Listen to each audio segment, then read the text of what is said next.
বুক cafe বুক রিভিউয়ের আজকের পর্বের প্রথম খবরটি অত্যন্ত চিন্তাজনক, কারণ 37তম কলকাতা পুস্তক মেলাতে ছাড় রয়েছে 10%।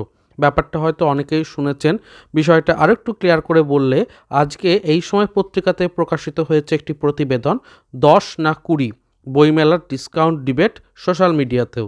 তো বিষয়টা এখানে পড়ে যা দেখলাম, এবছর কলকাতা বইমেলাতে 10% ছাড় একেবারে বাধ্যতামূলক করে দেওয়া হয়েছে। অনেকে বলছিলেন যে 10% ছাড়ই দেওয়া হয়। না, কথাটার মধ্যে ভুল আছে। কারণ বিভিন্ন যে সমস্ত বইয়ের গ্রুপ রয়েছে ফেসবুকে, সেগুলোর স্ক্রিনশট দেখালে অনেক সময় 20% দেওয়া হয়। এমনকি অধিক বই কিনলে, যদি আমি বেশি বই কিনি, তাহলেও কিন্তু একটু বেশি ছাড় দেওয়া হতো। তো সেই জায়গা থেকে বর্তমানে একেবারে বেঁধে দেওয়া 10%টা, এটা আখেরে পাঠকদের একরকমভাবে ক্ষতি বলা যেতে পারে। কারণ বইগুলোর যেভাবে দাম বাড়ছে, সেই জায়গা থেকে আমার মতামত ব্যক্তিগতভাবে এটা হলো যে 10% ছাড়টা কিন্তু বড়ই অপ্রতুল এবং আজকালকার দিনে বড়ই অপ্রাসঙ্গিক। তো এখন যাই হোক, সিদ্ধান্ত হয়েছে এবং সেই সিদ্ধান্ত অনুযায়ী এবছর বইমেলা হবে। তো আগামী ক্ষেত্রে আমি যেটা সাজেস্ট করব যে আপনারা বইমেলাতে বই অবশ্যই কিনুন এবং সেক্ষেত্রে জেলা বইমেলাগুলির ওপর ডিপেন্ড বেশি হন। কারণ জেলা বইমেলাগুলিতে কিন্তু মোটামুটিভাবে 20%, অনেক সময় বেশি কিনলে 22% পর্যন্ত ছাড় দেওয়া হয়। কারণ জেলা বইমেলাগুলো বাড়ির কাছেও থাকে আর সুবিধাজনকও। তো সব দিক থেকে আমি বলব জেলা বইমেলাগুলোকে আগামীতে টার্গেট করবেন। আশা করছি এই সমস্যাগুলোর সমাধান হবে। চলুন এগিয়ে যাই পরের খবরের দিকে। এই যে বইমেলাতে 10% ছাড় দেওয়া হচ্ছে, এটাকে লক্ষ্য করে বসাক বুক স্টল থেকেও একটা বিষয় প্রকাশ করা হয়েছে।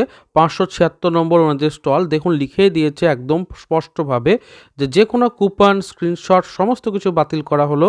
শুধুমাত্র একেবারে গিল্ডের নিয়ম পালন করেই বইমেলা হবে এবং কুপনগুলো যেগুলো পাওয়া যায়, 1000 টাকার ফ্রি কুপন ইত্যাদি, এই সমস্ত ব্যাপারগুলো, গেমসগুলো সমস্ত বাতিল হয়ে যাচ্ছে।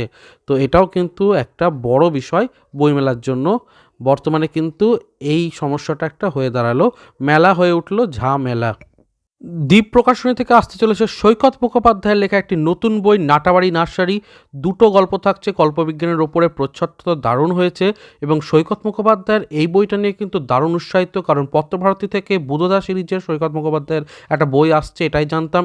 তারপর হঠাৎ করে দেখছি কালকে দ্বীপ প্রকাশনী থেকে এই বইটার আসার একটা নোটিশ জারি হয়েছে। ভীষণ এক্সাইটেড এবং গল্পবিজ্ঞানের ওপর সৈকত মুখোপাধ্যায়ের বই পড়তে পারবো। দ্বীপ প্রকাশনী থেকে প্রকাশিত হয়ে যাক, অবশ্যই কিনে আমি নিজের জন্য তো স্পেশালি ব্যক্তিগতভাবে পড়বই। কারণ সৈকত মুখোপাধ্যায় আমার অন্যতম প্রিয় একজন লেখক এবং অবশ্যই আমি সেটা রিভিউ আপনাদের সামনে তুলে ধরবো। চলুন তাহলে পরের খবরগুলোর দিকে দেখে নিই। দেব সাহিত্য কুটির থেকে বেশ কিছু নতুন বইয়ের আপডেট এসেছে এবং সেই তালিকার মধ্যে প্রথম বইটি হচ্ছে অনিরুদ্ধ আলী আক্তারের 3 এক্কে 4। প্রচ্ছদে দেখতেই পাচ্ছেন 4 জন রয়েছে, এই 4 জনকে নিয়েই কাহিনী এবং বলার অপেক্ষা রাখে না, এটা কিশোর কাহিনী।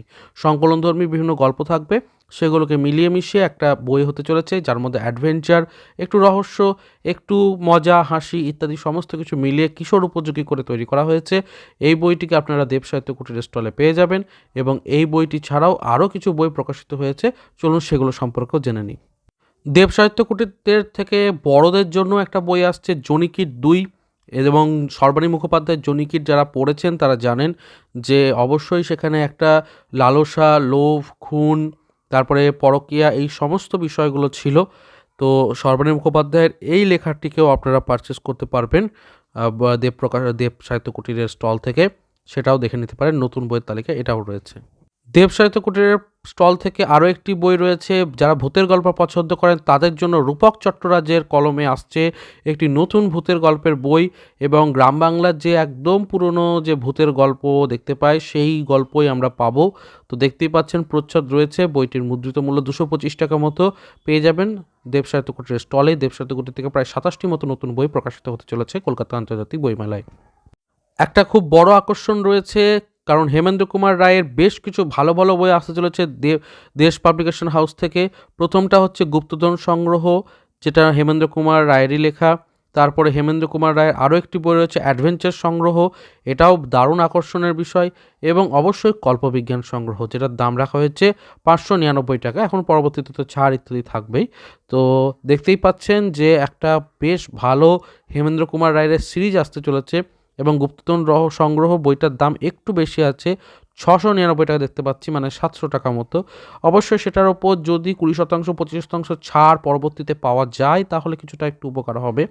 এখন দেখা যাক, বইমেলাতে তো 10% দিচ্ছে, যাই হোক পরবর্তী ক্ষেত্রে অবশ্যই পারচেস করার চেষ্টা করব। ক্লাসিক বইয়ের সিরিজ এখানেই শেষ নয়, আরও একটি বই আসতে চলেছে, শিবরাম চক্রবর্তী সমগ্র 1 দেব সাহিত্য কুটির থেকে। এই বইটিও কিন্তু আমাদের অবশ্যই আকাঙ্ক্ষার জায়গা রয়েছে, কারণ শিবরাম সমগ্র পাচ্ছি, তাও আবার এত ভালো প্রকাশনীর হাত ধরে। তো এই বইটিকেও কিন্তু টার্গেট রয়েছে পারচেস করা বা পরবর্তী ক্ষেত্রে পারচেস করা বইমেলা থেকে না কিনে। তো এই বইটাকেও দেখতে পারেন আপনারা। বিভা প্রকাশনীর স্টল নাম্বার প্রকাশিত হয়ে গেল। তো স্টল নাম্বারটা অবশ্যই গুরুত্বপূর্ণ, কারণ বিভার ভালো ভালো বই থাকে, বেশ কিছু ভৌতের, থ্রিলার ইত্যাদি। তো 470 নম্বর স্টল রয়েছে কলকাতা বুক ফেয়ার 2024-এ, এবং আপনারা গেট 7 বা 8 নম্বর দিয়ে ঢুকে দ্বিতীয় সারিতে পেয়ে যাবেন বিভা প্রকাশনীর স্টলটিকে। বুক ফার্ম থেকে কোন দিন কোন লেখক আসবেন স্টলে সেই একটা সূচি প্রকাশিত হয়েছে। হিমিমিত্র রায় থেকে শুরু করে অভিক দত্ত, অয়ন রাহা, অভিজ্ঞান গাঙ্গুলি, মনোজ সেন, সৌমিত্র বিশ্বাস প্রমুখ লেখকরা রয়েছেন, অনুপম রায়ও আছে দেখতে পাচ্ছি। এবং আমি যা দেখলাম 20 তারিখ আর 21 তারিখটাকে টার্গেট করুন, অনেকজনের সঙ্গে দেখা হয়ে যাবে, কারণ 20 আর 21 তারিখে সব থেকে বেশি লেখক লেখিকারা আসছেন। তো ডেটটাকে অবশ্যই মার্ক করে নিন। আর বুক ফার্মের স্টল হচ্ছে 146, 3 নম্বর গেট দিয়ে সোজা বাংলাদেশ প্যাভিলিয়নের ঠিক আগে।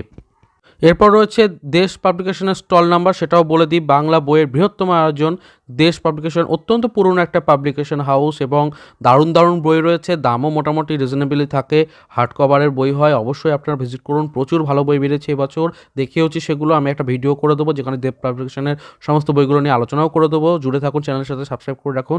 322 নম্বর স্টলে চলে যাবেন, গেট নম্বর 5 দিয়ে ঢুকলে সব থেকে সামনের দিকে পেয়ে যাবেন। বইমেলার জ্বরে যখন আক্রান্ত গোটা শহর, তখন সাপ্তাহিক বর্তমানও কি পিছিয়ে থাকতে পারে? সেই জন্য সাপ্তাহিক বর্তমানের নতুন সংখ্যাটিতে দেখতে পাচ্ছি আমরা লেখকদের রঙ্গরসিকতা এবং বইমেলার শুরু কীভাবে হয়েছিল সেই নিয়ে আলোচনা। খুব সুন্দর একটা পত্রিকা বলা যাচ্ছে, কারণ দাম 10 টাকা মুদ্রিত মূল্যে এত সুন্দর টপিকগুলোকে আলোচনা করা একটা বড় ব্যাপার। প্রকাশিত হতে চলেছে 20 জানুয়ারি।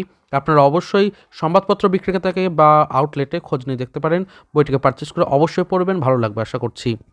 চলে এসেছি পর্বের একদম শেষে। পত্রভারতী থেকে খুব সুন্দর একটা বই আসতে চলেছে, অবশ্যই পারচেস করবেন, অনেক কিছু জানা যাবে। কারণ এই বছরে রাজা ভট্টাচার্যের অন্যতম একটা সেরা লেখা রাজা রামমোহন রায়ের প্রথম পদাতিক। তো অবশ্যই পত্রভারতীর এই বইটির প্রচ্ছদ খুব সুন্দর হয়েছে, আর ব্র্যান্ডেড একটি হাউস থেকে আসছে, অবশ্যই পারচেস করার চেষ্টা করবেন। যখন শতকরা প্রকাশনী 10% গণ্ডির মধ্যে রয়েছে, সেই সময় অন্তরীপ প্রকাশনী থেকে 25% ছাড় ঘোষণা করা হলো, এবং এটা একটা বড় বিষয়। কিন্তু 31 জানুয়ারি পর্যন্ত আপনারা অনলাইনে সমস্ত বইয়ের ওপর 25% ছাড় পেয়ে যাবেন, অন্তরীপ প্রকাশনীর থেকে যেগুলো প্রকাশিত হয়েছে। তো অবশ্যই এই বিষয়টিকেও মাথায় রাখতে পারেন, এবং এরকম কারা ছাড় দিচ্ছে অনলাইনে সেগুলো আপনাদের অবশ্যই জানিয়ে দেবো এই পর্বের মাধ্যমে। তো শেষ হলো আজকের পর্ব। চেষ্টা করলাম বিভিন্ন আপডেটে আজকের পর্বটিকে সাজাতে। ভিডিওটি ভালো লাগলে লাইক করবেন, শেয়ার করবেন, সাবস্ক্রাইব করবেন, এবং চ্যানেলের সাথে জুড়ে থাকবেন। নতুন নতুন অনেক রিভিউ এবং ইত্যাদি সমস্ত কিছুই আসছে। দেখা হচ্ছে তাহলে পরের পর্বে। ভালো থাকুন, সুস্থ থাকুন, আর বই পড়তে থাকুন। ধন্যবাদ।